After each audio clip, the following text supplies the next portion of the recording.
We just went live, right? Yep. Okay. Yeah. All right. Welcome everyone. It's another beautiful Sunday on the TUS Prince platform, and today we have a wonderful guest. She's my friend, and I'll call her my sister also, and also a very smart woman. She's the mother to Sebastian, right? That's So right.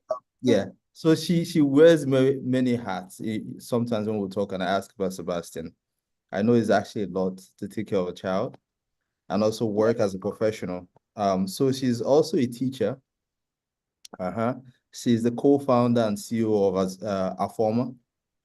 We said something about Selectic, but we won't talk about that now when we get Sure. into the conversation. And she's also the CEO of Azanata Corp.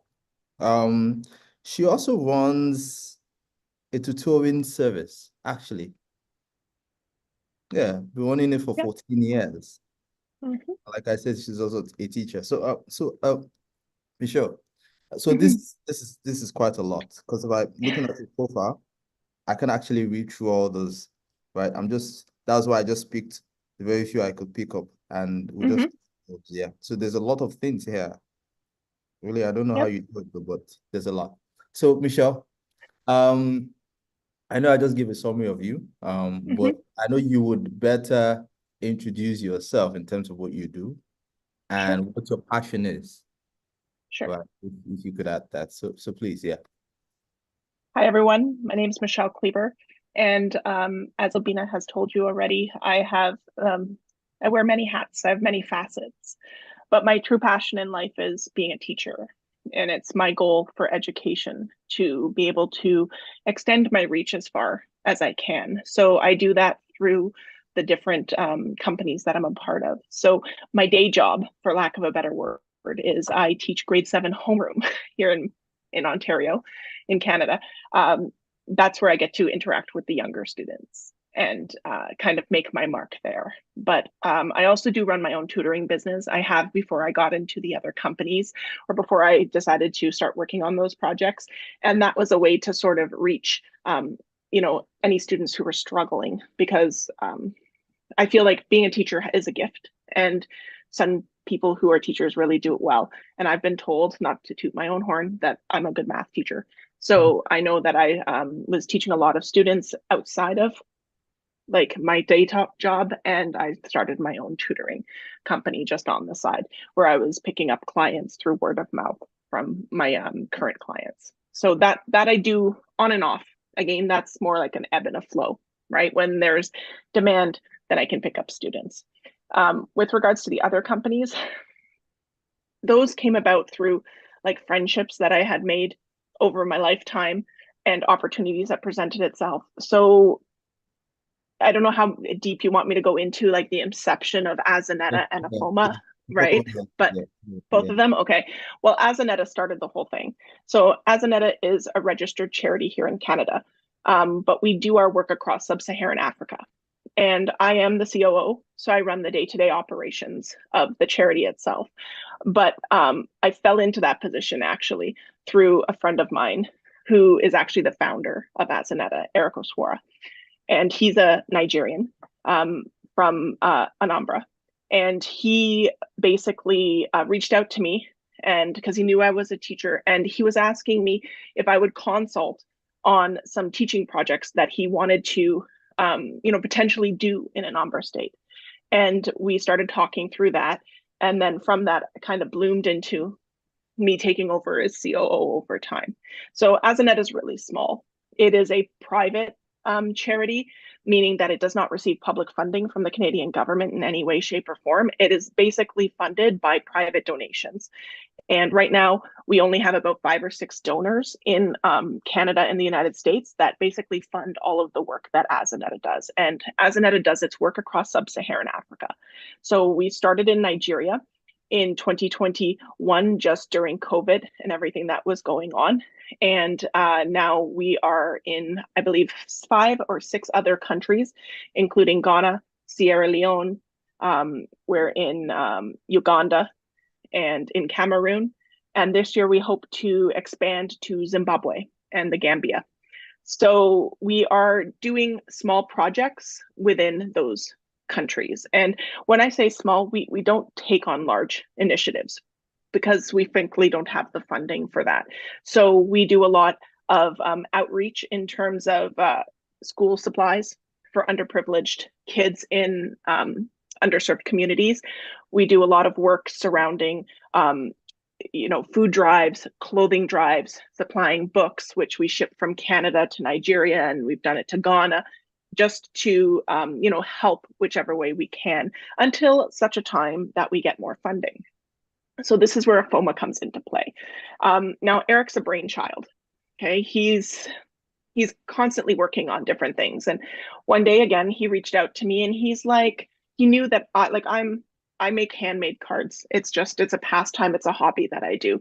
I used to run it as sort of a side business, but with everything else I had going on, it just went to the wayside. But then he was asking me some questions about, how I sold my handmade cards and such, and what did I think about him starting a company that would, in a way, fund Azanetta. And I was intrigued and I was like, what do you mean by fund Azanetta? And he's like, well, we're always saying we need more money.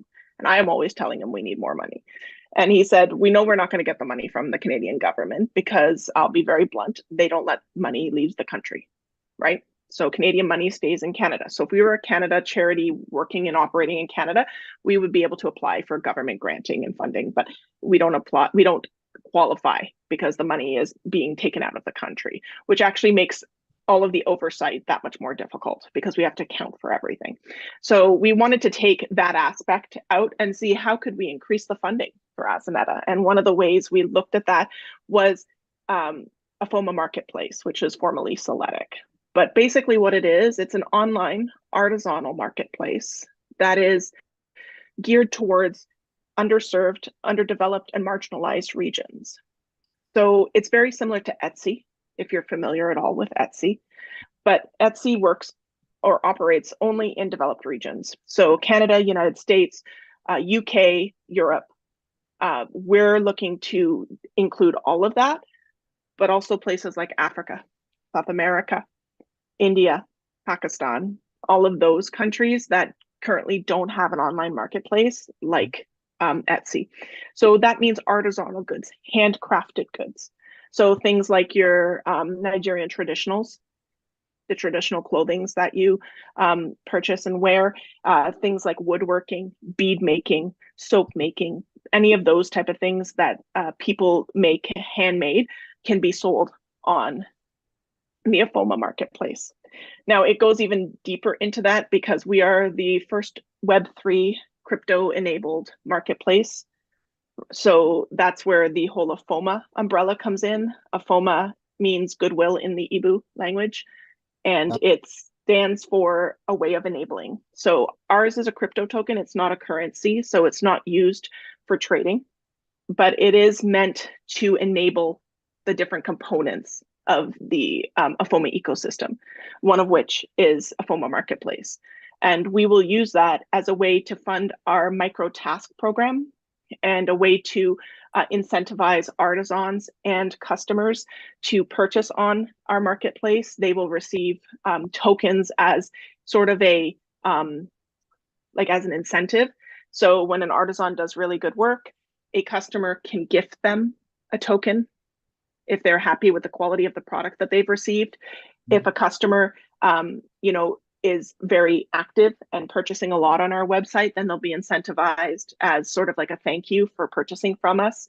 And then the other aspect is the micro worker program, where basically, because our ecosystem and any type of crypto ecosystem works on the fact of self-governance, meaning that if you're a token holder, you can help govern the website, meaning the oversight and the projects we undertake.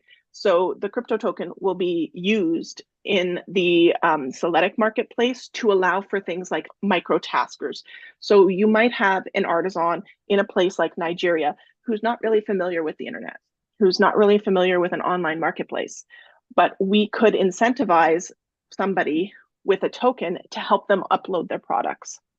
So we have many use cases for this token. So I know I've kind of rambled just to give you an idea, but where that was coming in is part of AFOMA Marketplace's revenue is slotted towards donations to charities, not just Azaneta.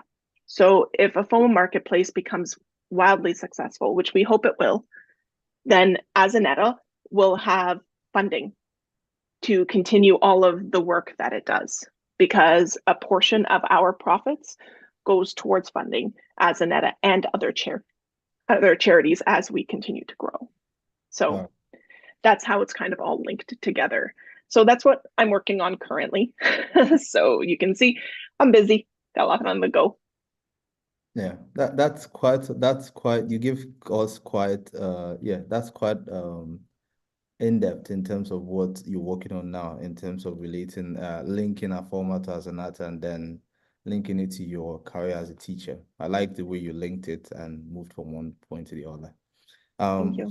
That's yeah, it's a lot. And part of this conversation I don't want to let it cut out of the bag because I want people to actually listen to the Mm-hmm. end. And there's a target for this conversation actually. But when we get to the end, I would actually ask you to give a word or two to those, but even people that are out of the target, but a particular set of, Sure. yeah. So for Afoma, you said it's actually a marketplace, basically where traders from different parts of the world come in to market their products and stuff like that. But one would ask actually, how do you? I know you said something about the token and meeting people in um locations where they don't have access to internet and electricity, so someone will help them. You understand, do that. Mm-hmm. So how you incentivize them is you actually using token to incentivize them. But basically, like, is there any form of so there's a gap now. So that means there's a middle person to link up with the person that doesn't have access to the internet. So how it works Mhm. for the, you're talking the micro worker program, Yeah. right? Okay. Mhm. So how, now this is an envision, Obina, right? Like this is how we would like it to work. How it really will work is yet to be seen because we're just in the process of setting up the pilot. But Oh, through my work with Azaneta, I have been fortunate enough to meet many, many educators in Nigeria and other parts of sub-Saharan Africa. Teachers like me who want to help and make a difference. So just as an aside, when you meet a teacher, like a real teacher, you're going to meet somebody who has a passion and a love for what they do. They're not in it to make money because there's no money in education, yeah. right? So when I link up with these teachers, they're wanting to know how they can best enable the people in their communities and the people, like the young people that they teach. How can they help them to, you know, break the bonds of being from a particular area and strive beyond that? So that being said, we use those teachers will be our pilot because they have the vision that AFOMA has, which is to enable. So for instance, if there is a teacher in one of the rural areas and they happen to have a cell phone, which is all you need to list a product on the AFOMA marketplace, Mhm. and we link them up with an artisan. Okay, maybe that artisan makes pottery. Okay, and they have 3 or 4 different types of pottery they would like to list on our website. That teacher would go take the photographs of the pottery itself and then, sitting with the artisan, construct the description of the product, set the artisan up online on the marketplace, and then once that is done and the product is accepted, the teacher would be given a crypto token. Again, we don't have a number amount for that yet, but they would be incentivized with some amount of the AFOMA token, which they could then take if they choose to hold it so that they can have governance over our platform, or they can convert it to a stable coin, like a stable coin, Mhm. cryptocurrency. And then when they do that, then they can choose to cash out. Now, this is not a profit making endeavor. Yeah. What we're doing with the micro worker program, it's not to give people a job. It's not to give them a full-time income. It's to provide a little bit extra and an opportunity to help somebody else. So it's going to be only certain people who are going to find this useful, right? Or who will want to invest the time, their effort in making this venture happen. This is the vision, right? Now, with time, other things will happen, right? We have a whole bunch of other micro worker tasks we're talking about, but right now, this is the main thing. It's about onboarding the artisans who, again, are not familiar with the internet, who maybe don't have internet access, who, maybe are unbanked. Because for us, the great thing about us being a crypto-enabled company is that when we pay out, we can pay out in crypto stable coin to an artisan who does not have a bank account. Mhm. That's the beauty of a cryptocurrency, Mhm. right? So it has a lot of potential. And again, at the end of the day, it is an Etsy style marketplace, which means that if all of these components don't work yet, they will in the future, because this is where we're going, Mhm. right? So for now, those who can onboard themselves, who do have access to internet, who do have a bank account, they can use the website as is, Mhm. upload their products for themselves, and then yes, we take a portion of um, their total amount, 10%, Mhm. and then the rest goes to them. So they get to keep over 90% of their profits, which is significantly less than any of the other online marketplaces. And that's the only fee we charge. And that's simply because we have to cover the overhead for the company itself, Yeah. and we have to pay the payment processor. So the person who so PayPal processes all our payments, we have to pay PayPal their fee. So that's how it works. There's no other fees. There's no listing fee. So it's free to list on the website once it's up and running. There's no other hidden fees, like Etsy charges a lot of hidden fees, like just to print off a label for the package so that it can go to whatever shipper you're using. That's a fee with Etsy. If you want your money to be deposited to a bank account, you have to pay for that. Yeah. Okay. We have no other hidden fees. So we're about, keeping our company as lean as possible. Mhm. So we're not looking to grow. What I like to say is we're impact driven, we're not profit driven. At the Mhm. end of the day, we have to be profitable to be able to continue. Yeah. But that is not the main reason why we're doing what we're doing. It's Yeah. that if we can get all of these people to help the company, be successful and, elevate a FOMO marketplace, then at the end, everybody is going to benefit. Because Yeah. by elevating the marketplace, you increase the demand for the token. If you increase the demand for the token, the value of the token goes up.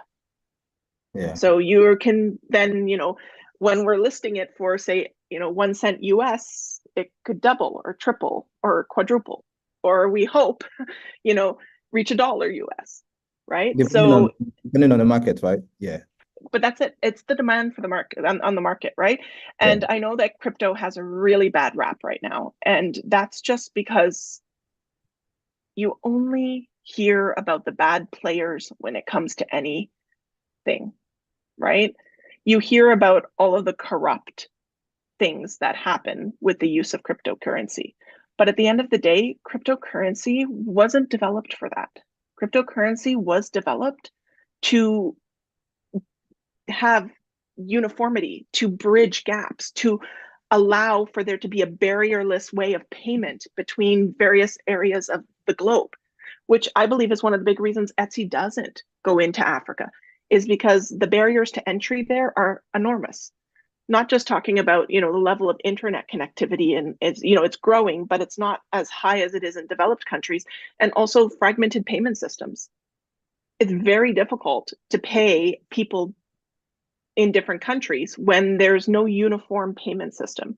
So crypto was, developed to be this forward thinking, synonymous form of transactable currency, which is immutable, can't be changed. But like with everything, there are people who will take it and use it for bad, right? I don't know if you've ever seen the movie Oppenheimer. He was the gentleman who developed the atomic bomb. The You know, work that he and yeah. the Go work on. that he and Albert Einstein did Mhm. was not to develop atomic energy to eradicate a nation like Japan. The purpose of atomic energy was for treatments of things like cancer. So like you take something that is meant for one purpose and you can use it for, a bad purpose. So cryptocurrency wasn't developed to be used by scammers, but ultimately is that's all we hear about. We don't ever hear about the good things that it can do, that it will do, because we'll continue to develop as a world, and crypto is the future. It has to be. Yeah. So that's kind of where we pull it in. It's there. It's not the forefront of what we're doing, but we are open to its use in Mhm. various ways. And that's what will drive the demand. The more use you have for a crypto token, the more demand will be for it. Yeah, I see the futuristic plan then it's actually going to work because of how, like you said, crypto, basically in terms of regulations, there's no, there's no regulation for crypto. So in terms of the restrictiveness country by country, I mean, They're working on it. There yeah, has to be some level of yeah. oversight, but Mhm. it's not going to be to the level that other trade, like to trade on a stock market and such. There's actually a lot of oversight on that side, right? So Mhm. crypto, I don't think will ever come to that point, because the whole point is it's supposed to be decentralized. It's not supposed to be controlled by anything, right? But there has to be some level of accountability there, which is, I think, what the governments are scurrying to put into place, right? Mhm. Like how much oversight is enough oversight without moving, do you know what I mean, without impinging on the decentralization side of it. Do you Mhm. get me? Like, so I think that this is a war we're going to be fighting for many years to come. Remember, like we're talking, years forward before crypto's, finally fully adopted and frankly fully understood. It took me quite a long time, probably close to 6 to 8 months of being told repeatedly what crypto is, how does it work. I still don't know all the intricacies, but Yeah, anything that is new, Obina, people are scared of. yeah, Like that's just, and they're weary of, and rightfully so. But I think with time, it will be what, it will be the universal currency of the world, yeah, right? Just because of its ease of transfer. And frankly, it's low cost, right? Because again, depending on the network you use, transaction fees are very low, yeah, right? yeah, yeah. So I mean, crypto, yeah, crypto is fairly new. Is also volatile in terms of transactions. So is currency. Have you seen the Nigerian naira lately? No, let's not go there. No, no, no, no, Michelle. That's my You know what? I do feel for the people in Nigeria, but every I time I get a bing on my Pesa that the exchange rate is higher, I'm happy, because that means my dollar goes further in Nigeria. I know it's hard for the Nigerian people because inflation there is ridiculous, yeah. but so currencies are as volatile Mhm. as crypto can be, right? So can certain stocks, truthfully, right?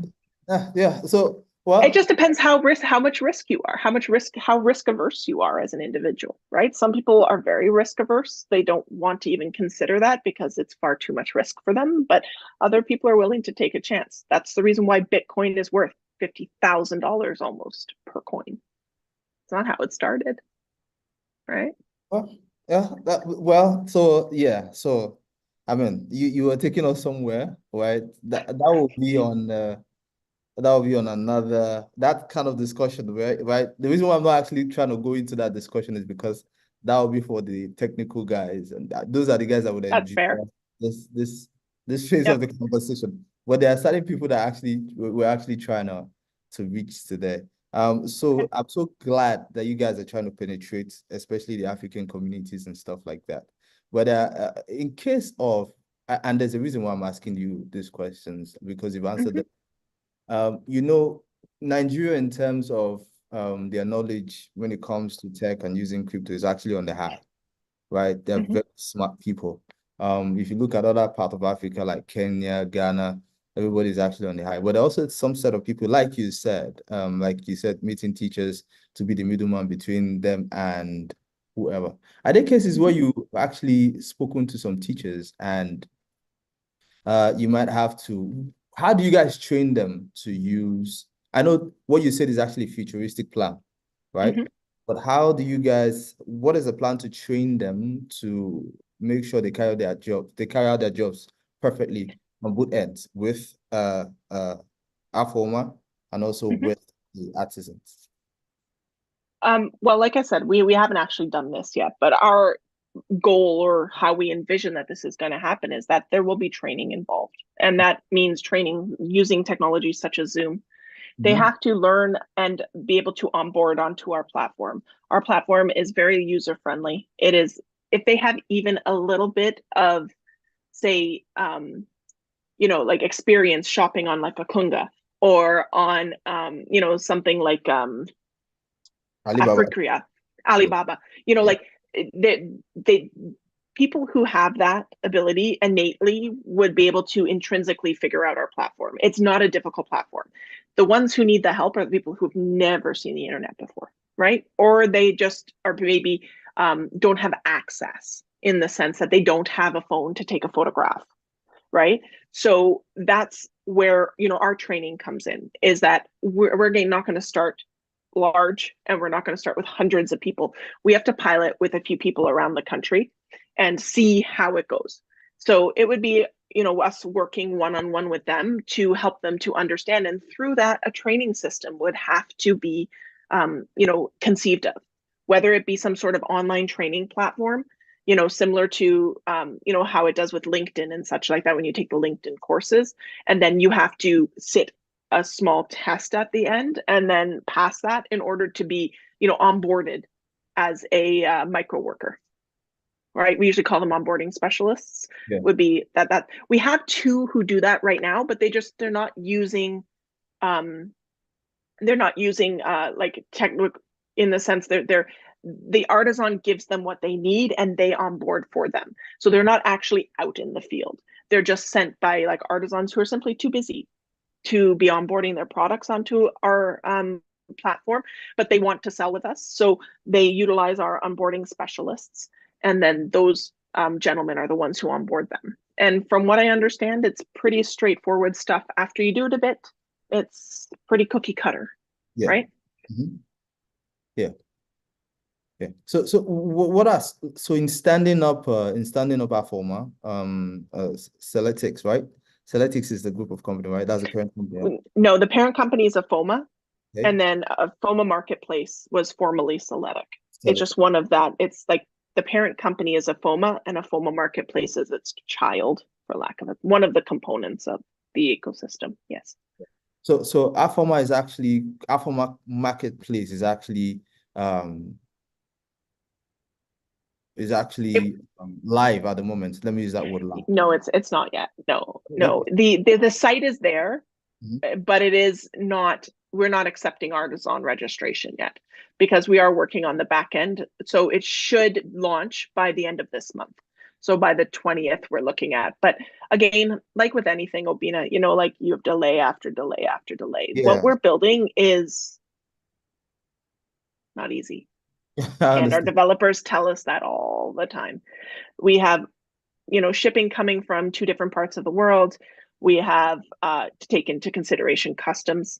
We have to look at currency, trading, like, what it's going to show in a certain, like if you're in Nigeria and you're buying local, is it showing you in Naira, blah, blah, like there's a lot to go along with it. So we are aiming for the 20th, but it is rapidly approaching. And like anything, it's a soft date, right? Like we'd Yeah, like to say we have to do it, but if it's not ready, it's frankly not ready, yeah. right? So we're working on it in the background, but you can sign up to the waiting list if somebody is interested to join the waiting list. And once the platform is live, then we would send out an email to anybody who was interested, and then they could start registering themselves Yeah, I had an and opportunity. uploading. Yeah, I had an opportunity to see the test sites thanks to you. I'm not sure I'm supposed to say that anyways, No, but no, that's fine. You can go there. It's all there. It's just nobody can do anything. Like it's yeah, front facing, is everything is up, but it's not. It's the back end we're working on, right? yeah, yeah. So I had an opportunity to see the test site.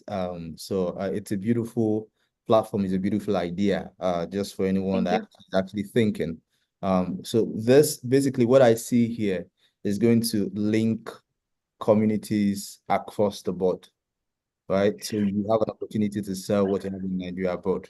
That's I think I think the whole point is to allow people in rural areas of the world to access buyers that are global, global, yeah. right? Yeah. And on top of that, somebody who is, an expatriate or, living in the diaspora can buy stuff from their home country. Yeah. I know that there are several, like I have many Nigerian friends here in Canada who oftentimes will tell me that in order for them to get one of their, their traditional wares, they don't sell that here. You know what I mean? You'd have to find a Nigerian who's making them here in Canada. So usually they send word back home to a tailor with their measurements. They pick their fabrics. Then a family member has to carry back the the completed wares to them here in Canada. We would take away all of that hassle. You'd literally go online, you pick and choose what you like, you submit your measurements, and the artisan would ship it directly to you once it was finished. It's a fantastic idea, Michelle. I like the idea actually. You've talked about the challenges and stuff, and you also talked about teachers. Have you visited Nigeria before? Have I visited? No, I've not had the pleasure. Not Oh, yet. It's on the well, bucket list. okay. Well, you have a chance. You've had a chance to meet with Nigerian teachers back home because you actually teach. You said something like that one time. Yeah, well, I we do it all online and via WhatsApp, right? Okay. I deal with a lot of my Nigerian colleagues and such that way. Yeah. Yeah. Yeah. So, what is similar about the teachers in Canada and the teachers back home in Nigeria? And what is the difference? Similar is your passion, Yeah. And what is the difference? access to technology, Okay. and the state of their schools. And um, I wouldn't even say the education level because Nigerians have really high education levels and they pride education. I know, especially, and I mean, I can't speak to everybody. I can only speak to the people I have met in my life. Every Nigerian I've ever met has many, many years of schooling behind them. So they are highly educated people. But it's a tough country and it's tough to get out from under the poverty and the corruption that is very blatant there. So they face a lot of uphill battles when it's one thing for me to educate my students, and I'm fortunate enough I'm in the private sector, so my Yeah. students are the wealthiest of the wealthy, like people who can afford to pay for private education here in Canada for their children. But when you're seeing children there who are going to school without shoes, without a notebook, without a pencil, like you're overcoming that as a teacher. And I know I have every teaching aid available to me, and some days I don't feel like I make a difference in the world.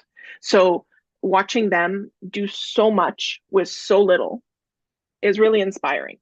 And I think people on this side of the world, here in Canada, we kind of take for granted what we have because you really don't know what's up beyond your back door. Right. And a lot of people choose not to. And I used to be one of those people. I didn't want to see all of the poverty and all of the hardships. Why?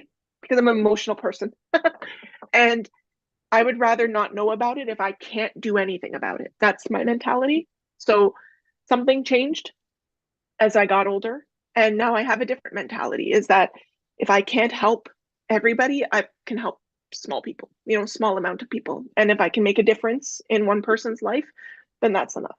So my motto is I'm not Jewish, but I do love this saying from the holy book of the Talmud, and it says, "He who saves one person saves the world eternal." That's my version of it. It's basically the same. So if you can make a difference in one person's life, you don't know what that person will go on to do with theirs. You could be saving the next Mahatma Gandhi. You could be saving the next Nelson Mandela. You could be helping the next Obama. So you don't know. So even if we can all just, and I say it all the time because I say it to Eric when we talk, I say it to my dad, if everybody just helped one person, there would be no poverty. Hmm. There would be no hunger. There would be no child without an education, without clean water, without clothing, without a roof over their head. And then when we look at things, like I don't know if you heard around here, there was a they were after this baseball player Yeah. who just signed for $700 million. Hmm. That probably could cure world hunger. Who needs $700 million? Who? Does Bill Gates need to be as rich as he is? Does Elon Musk need to be as rich as they are?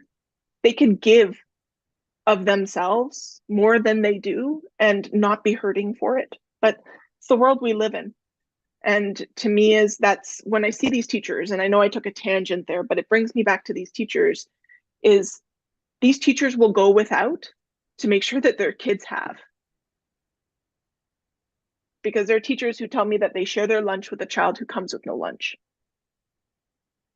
Yeah. They share their pencils that they buy with their own little bit of money, because teachers in Nigeria make nothing, like close to minimum wage, if best, and sometimes don't get paid, yet they show up every day. They are full of vision. They're full of passion. They're energetic. And the best thing is, they're not delusions. A lot of teachers lose their passion for teaching because the shine rubs off of it after a while, because it's a hard profession to be in, both like emotionally and mentally. And I find that here in Canada. So I know in Nigeria or in other parts of sub-Saharan Africa, it's harder. Yet they go every day, the smile on their face, and they make a difference in these kids' lives. So to me, I don't want to say that we should be ashamed of what we have here in Canada, but we shouldn't be so greedy with it. Hmm. Because people work hard here too. Don't get me wrong. There's poverty here too, Mhm. right? Because it's expensive and it's hard times and inflation is high and people are losing their jobs and losing their homes. But it's still not as bad as some other places. Yeah, it's not as bad as it is in some other No, countries. Yeah. So, well, it's like out of sight, out of mind, right?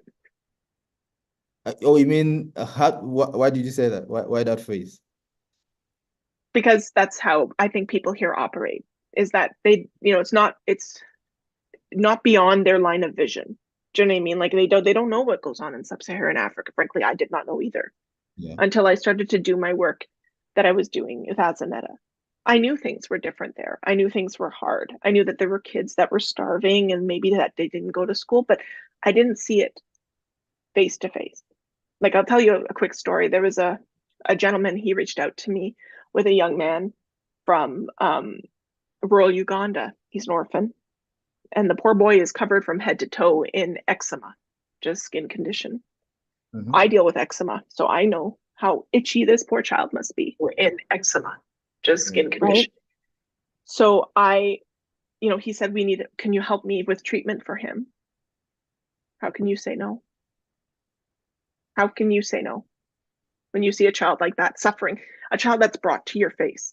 They're not a picture on a World Vision commercial.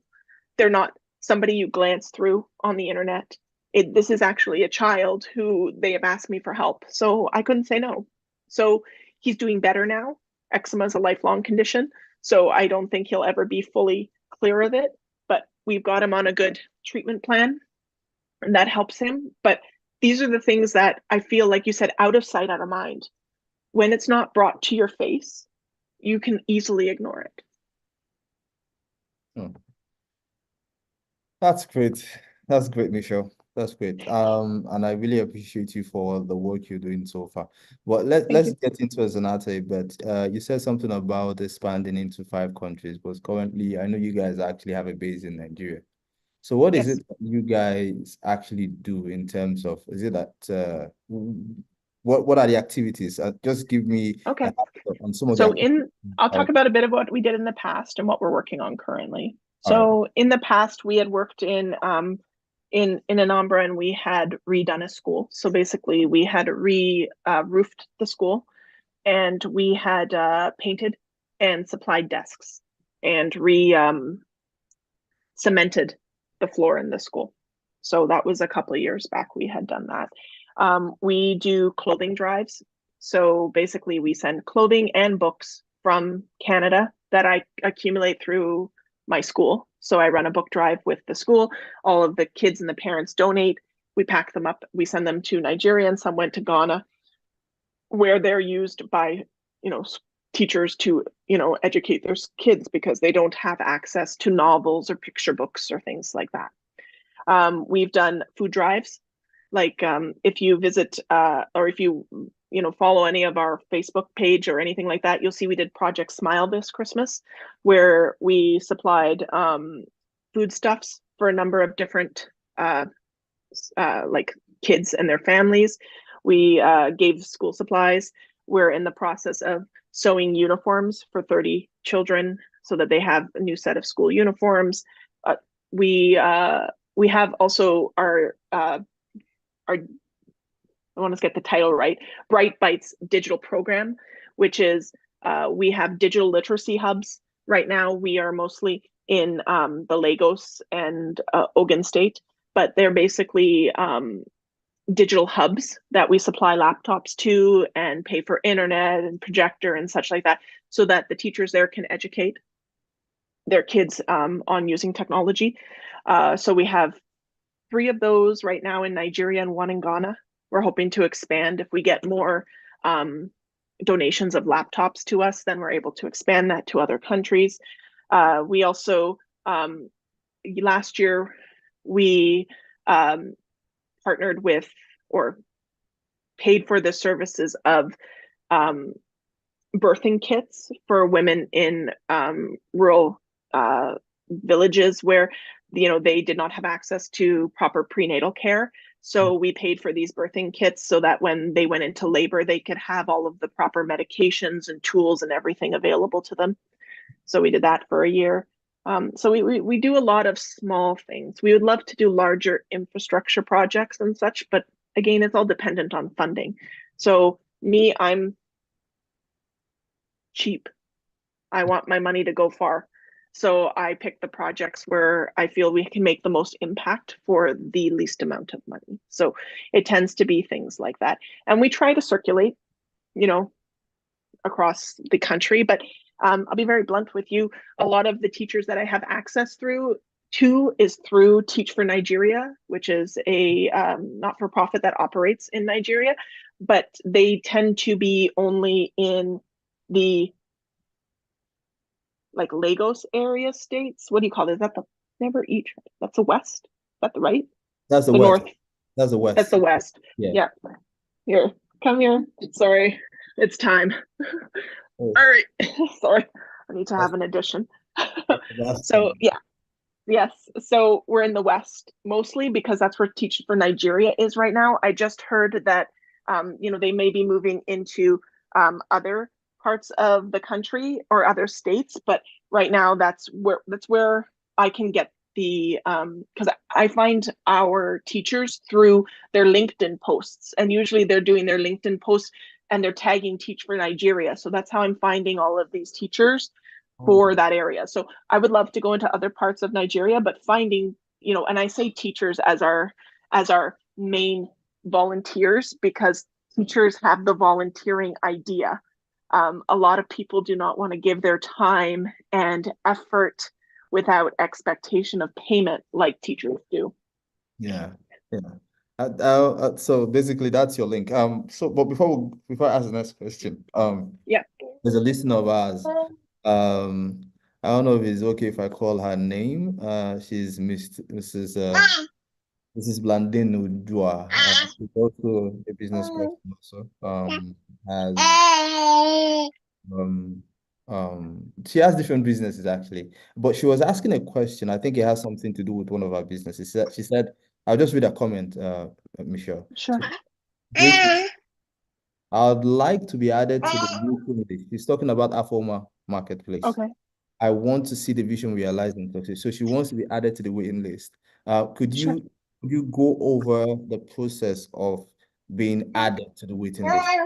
You can get it. Yeah, so literally if she visits, like maybe afterwards we can put the title, like you can type the Website. URL to her, but it's www.afomamarketplace.com.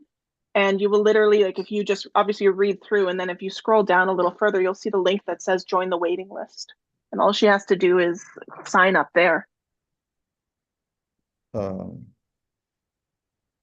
During the stuff. I just put that on on the description for this discussion so that people could actually see that. Yeah, Uh, it's just there. It's a hyperlink and it takes you to just a page to fill out your information. And then we just log the emails. And then once we're live, we'll send out you can now register email, right? that's awesome. Yeah. So let's continue our discussion on as a Sure. net. So Mhm. I know you said um um I mean you were in Canada, right? And Yes. basically you have, I wouldn't say leg soldiers, I would say partners as teachers back home in Nigeria, right? Our volunteers, yes. Oh, They volunteer with us. Yeah, you can see them all on our website, Okay. right? We'll We see have the our volunteer profiles there. Yeah. we'll see the direct connects in Nigeria. That's what you're saying, right? Yeah, well, you can see like we have all of our volunteers from all our different countries. But if you click there and you go to About Us and you click the volunteer tab, you will see, like you'll see from the ones from Sierra Leone and from Ghana, and then you'll see the Nigerian volunteers there as well, and Yeah. what they do and how they're involved. Because some of them just run the Digital Brights program, so the computer program. Others do more of like you said, the foot soldier stuff, the day-to-day stuff, Yeah. right? Yeah. So like I know, and in terms of incentive, I would because this is an NGO, right? Some of them, like you said earlier, they just have the mindset of support in trying to make the society progress in Yeah, there's no payment on our yeah, there's side for nothing that. on that side. So, but what I want to ask in terms of the projects you guys have done, right? Um, Yes. how in terms of, I know there's a reason behind every project, and I love the Mhm. way you said it earlier. You said you're the CEO of as a net and you want the day-to-day operations of the NGO, right? And Yes. how you also how you also pick up the next project is that you go to this group and you pick up your project from there. Is because that's how much visibility you have in different areas through that group, right? Yes. So the projects that you guys have done, the schools and all that, like Mhm. how do you guys I know the Choose intention them. is to, yeah, the intention is to help educate both the whoever is within that area or is influenced by that project. But how do you guys track the things that you do in terms of the progress level, not just the building and all that things you do, but in terms of Mhm. what it is intended to do? So you're building a classroom, you want students to have a formidable environment to learn. Mhm. Right? Mhm. So how do you guys track the influence of So these projects on the minds of people that you're doing it for? so something like that, like an infrastructure project, there's no really like it's there's nothing really to track there because we're just fixing something that was lacking before. So for us to say how it's improved their learning, I don't think that that's trackable because there could be many things that impact that. But with the projects we have that are trackable, so for instance, our Bright Bites program and such, we track that based on what the kids are learning, right? So we're always gathering information. The volunteers who do that, they send me updates on what the kids are working on and any of the, if they, do a I know a lot of them are working towards, learning Google, uh, like Google software, Yeah. the sites and stuff. So they talk about completing small tests and tracking how they're doing. The kids are getting this percentage and stuff. That's all what we're doing on our side, right? In terms of tracking those type of things. When we talk about like say feeding an orphanage, we can't really track the impact of that except to say that we know that their bellies were full for a couple days. Like truthfully, there's no way to, because let's be honest, we're talking about some very rural communities where these dynamics are not trackable, right? Where measurements and stuff are not trackable. It's okay, Bear, you're all right. Yeah. That's what So it's a roundup, right? It's a roundup. Yeah. but you get me, like, so we track as best we can. The best thing I could say that we were able to track is that about 2 years ago we sponsored teachers to take a course with 1 million teachers. I don't know if you're familiar with that company, but I've heard about it. basically, What about you? yeah. So Hakeem and his crew at 1 Million Teachers, we worked with them to sponsor 1,000 teachers to take the program. And of those 1,000 teachers, we had 100 completely finish and move on through the ranks at 1 Million Teachers. So we track those teachers. And a lot of those teachers who took that program, those are the ones who go on to become our volunteers. Right. So that's how I say I know a lot of teachers, is because I had contact with almost 1,000 teachers across sub-Saharan Africa those 2 years ago. So a lot of them didn't complete for various reasons, like it takes time to do these courses and such. And a lot of them didn't have them, but the ones who did, those are the ones who saw the value in what we were providing. And they've gone on to take that and help their students. And I talk to them all the time where they thank me about, putting them in touch with 1 Million Teachers, because 1 Million Teachers actually employs a lot of these teachers to to actually go out and, recruit other teachers to take these courses on their platform. So we do track a lot of stats for the projects that I believe are trackable. And we have to. It's part of our oversight too, for the because we're governed here in Canada by a oversight committee for charities. So I have to be accountable for a lot of things to them. And one of them is the impact of these ongoing projects. Yeah. All right. So that's fine. That's fine. While you were explaining that, so many other questions came into mind, but I figured that's not the aspect that you guys probably are covering at the time.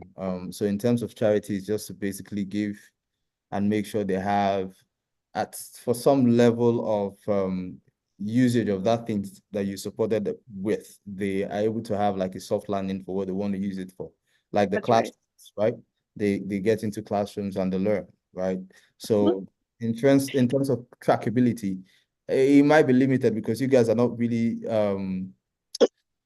in terms of the specific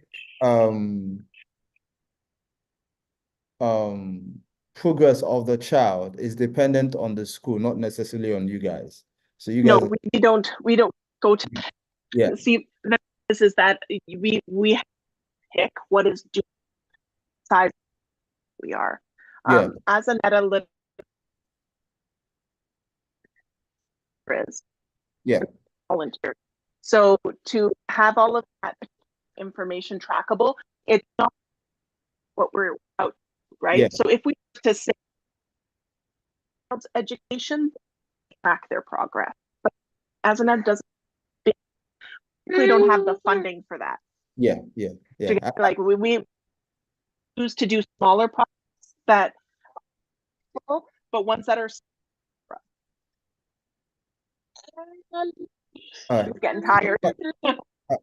So Michelle, I think yes, Boston is so the final questions, right? We'll get to this is the final lap of the conversation, right? So as you're a woman, right? Part of the conversation, that was why in the beginning I actually said that if people listening should actually try to wait to the conversation. And the idea for this platform is actually to inspire people. Now, Right. and part of the reason why I brought you here and part of the reason why I call you Super Mom is because of the different areas that you cover and you're handling, you're spearheading, and you're doing it perfectly well, right? Even though you've not been in Africa, right, and you're in Canada, right, there are certain similarities in terms of the girl child, right? Now, the first question is, what would you say to that girl child to because I wouldn't say everybody has the same path, right? But what would you tell that girl child to keep going, to keep doing what they're doing? In certain places, the odds are against the girl child, if you understand what I'm saying. There's certain areas where the odds are against them in terms of exposure and the fact that they have desires to do stuff and they can't do them. There's still that restrictions in 2024.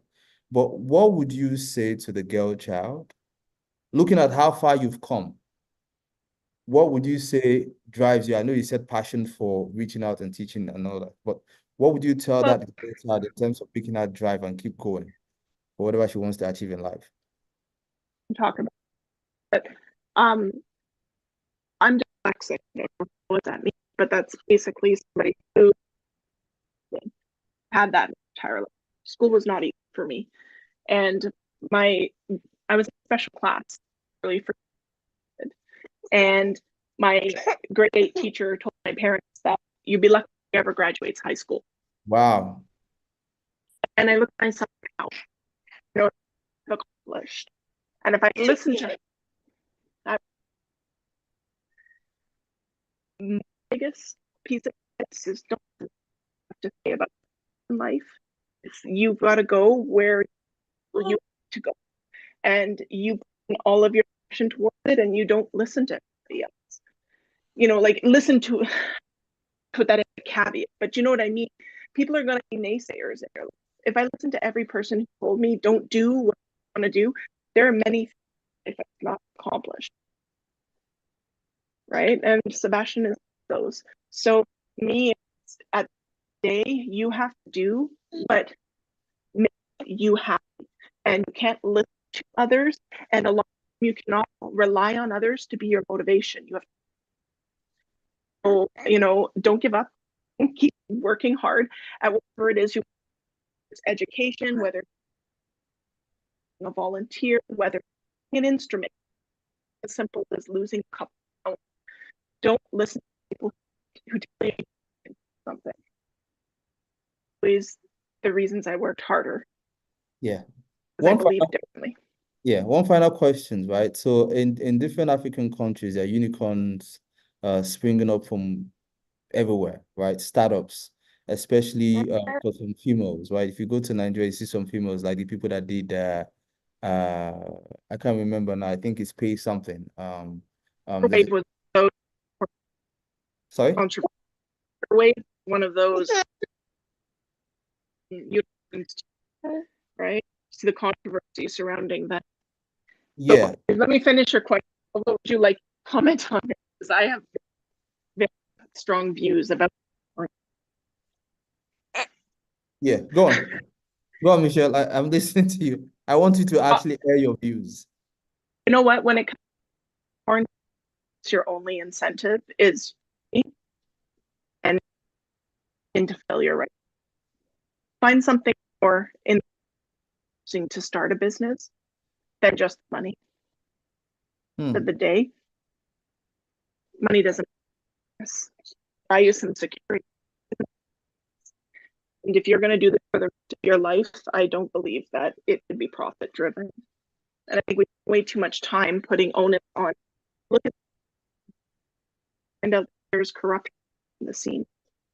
So I'm probably very biased considering I'm in a social impact enterprise.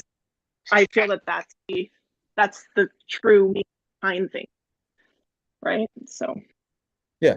So basically what you said is actually do what inspires you. Don't actually go into anything because of money, right? That should be given. Yeah. I'm telling you right now. Yeah, in some way, that's what rich you people and they're not happy. Yeah, I get it. I get it. So, but I was actually talking in the area of tech. The ones that the reason why I'm asking this question is because you guys actually stood up a tech platform, which is our former marketplace, right? Mm-hmm. Yeah. So the reason why I asked that question is I wanted to know the intricacies of standing up a startup company, especially a tech company. But for a woman, the woman perspective, I was thinking about an app, Pocket app. It was developed by a woman and some other guys. So, and this question is linked to women that actually want to go into building solution-driven applications or institutions or platforms, right? Especially when it comes to tech and the rest of them. So that's where I'm focused now. That's where this last question is focused on. Okay. But the intricacies of standing up a tech startup, especially for women. Guys basically sometimes they have the network, sometimes they have whatever, right? But in terms, and the reason why I asked this question, let's look at America. There was, I think last year or last 2 years, there was this nationwide initiative to bring women into tech, where they would put a woman and a guy in the same interview and they will ask her a normal question and they will ask the guy a simple question. The idea is to make sure that all women come into tech, compared to the guys. There's a lot of guys in the tech space. Well, it's not even just tech. Like it's in engineering. Yeah, It, it's in medicine. It's the same. It's just those dominant. It's just yeah, yeah, so yeah. yeah. Well, they want to like, pull them in. And so, what's your question? How did she break into? How did overcome? Or because I think that specifically I've done to over. I just chose it. I'm gonna do it. I don't like. I'm in a country where like there's not a lot of, at least I've not gender discrimination Yeah, because I've not witnessed it. I'm in because teachers are right, so I've not really out the tech industry. I must there's a lot of discrimination there, but it's not sorry. Okay. So the only thing I can say to that, Obina, and then I'll have to be my last words on it, is that you have to work harder than a man. A woman has to work hard to prove she is as a man. So I know it sucks. I know not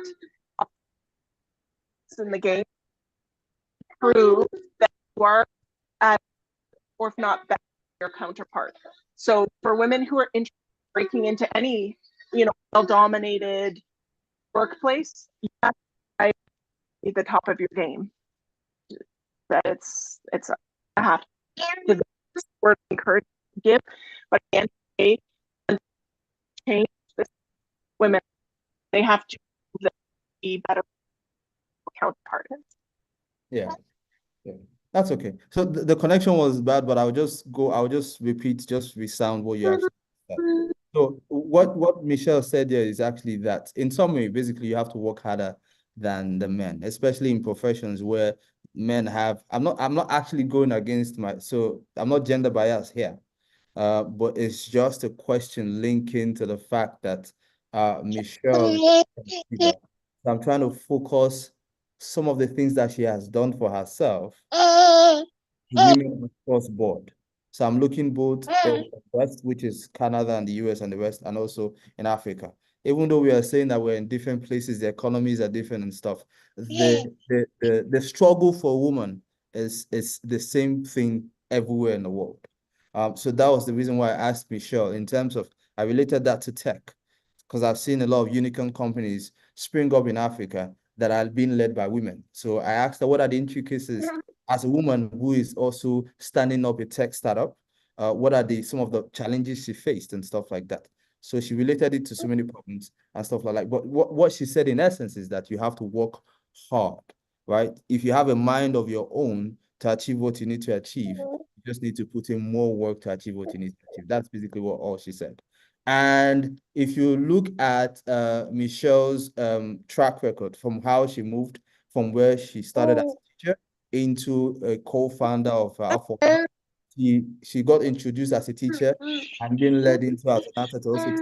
And then that was how she moved into Alpha to become the co-founder. So it's so basically what worked here was relationships, making use of the resources that you have, and making sure that you keep your networks open. So as a woman, I think that's also an option.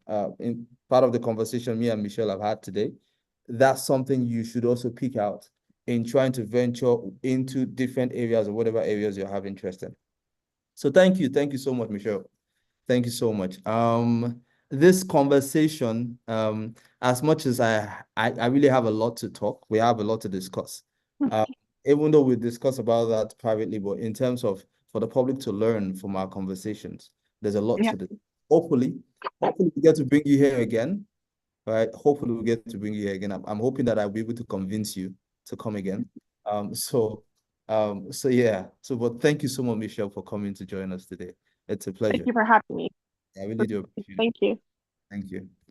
All right, guys, take your time, go to YouTube and Facebook on Obina Ebuchiri, and you will see our conversations so far on the TU experience. So thank you so much.